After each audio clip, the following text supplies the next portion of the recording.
বিসমিল্লাহির রহমানির রহিম। আসসালামু আলাইকুম।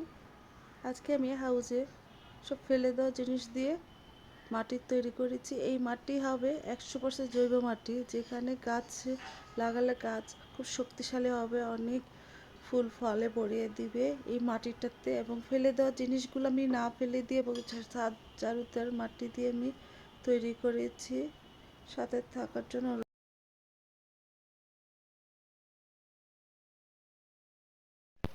হাউজে অনেক বছর গাছ লাগিয়েছি।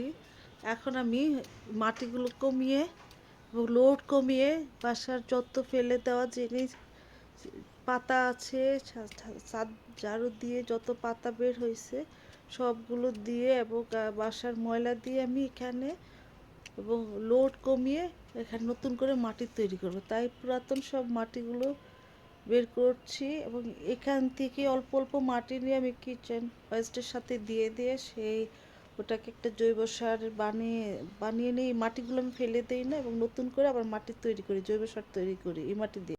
এই যে আমার মাটি তোলা হয়েছে, এখন আমি এটাতে আমার ছাদের ঝাড়ু দিয়ে যত ময়লা বের হয়েছে সেগুলো স্টেপ বাই স্টেপ দিয়ে আমি এখানে আবার জৈব সারের একটা হাউস বানাবো। এই যে জৈব সার যত পাতা দিচ্ছি, মাটি দিচ্ছি, দুই সাইড দিয়ে এটা কাট দিয়ে নিয়েছি যেন বড় গাছগুলো শিকড়গুলো এসে আবার এই খাবারটা না খেয়ে ফেলে। এখানে আমি আবার নতুন করে গাছ বসাবো।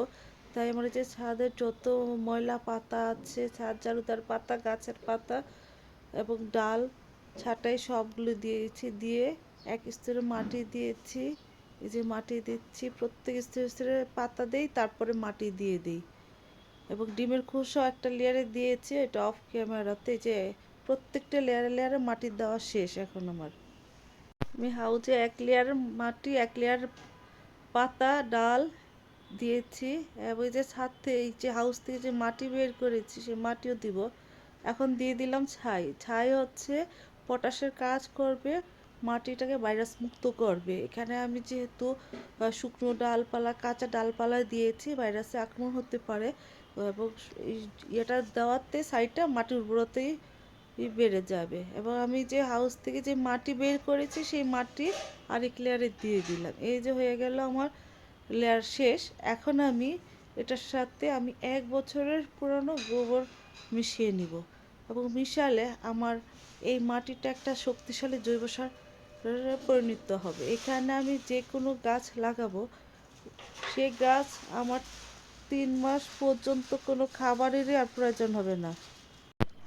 আমি গোবরটাকে ভালো করে মাটিটার সাথে মিশিয়ে নিচ্ছি যেন নিচেও গোবরটার চলে যায় এবং উপরে আমি পানি দিয়ে দিব যেন যে গোবরের সারটা ধুয়ে দিয়ে নিচ পর্যন্ত যায়, যে একটা খুব শক্তিশালী জৈব সারে পরিণত হয়। এখানে আমি যে কোনো গাছ লাগালে গাছে মাশাআল্লাহ অনেক ফল হবে, গাছটা বড় হবে। আমার সব ধরনের নিউট্রিয়েন্টই থাকবে এখানে।